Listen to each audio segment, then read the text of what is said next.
আসসালামাইকুম। Russell viper আতঙ্কের মধ্যেই এই ছেলেটা নদীর মধ্যে নামছে। তো কিছুক্ষণ আগে আমার সাথে একটা ঘটনা ঘটছে এই আত্রাই নদী। যদিও আমি যে ব্লকগুলো রাখা আছে ওখানে বসে আছি, তো একটা সাপ বেরোয়েছে, এনি সাপ না অন্য সাপ জানি না। আমি দৌড়ে পলায় আইছি, ব্যাগ এবং আরও জিনিসপত্র আছেই ওখানে।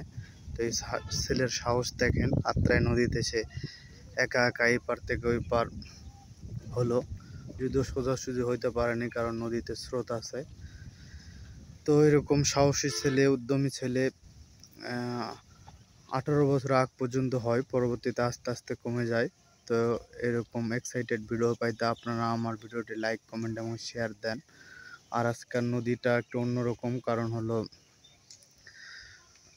আজকে নদী পুরোটাই পরিপূর্ণ আছে।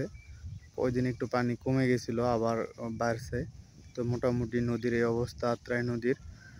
তো আমি সবসময় আপনাদের ভালো ভালো ভিডিও উপহার দেওয়ার চেষ্টা করি। তো এই পাশটা দেখানোর চেষ্টা করতেছি কি পরিমাণ সুন্দর। আর অনেক লোকজনও আসছে, এখনো যদিও সন্ধ্যা হয়নি, এই জন্যে রোদের তাপের কারণে বেশি লোকজন দেখা যাচ্ছে না। তো আজকের ভিডিওটি এই পর্যন্তই। ভালো লাগলে লাইক, কমেন্ট এবং শেয়ার দেন। আসসালামু আলাইকুম।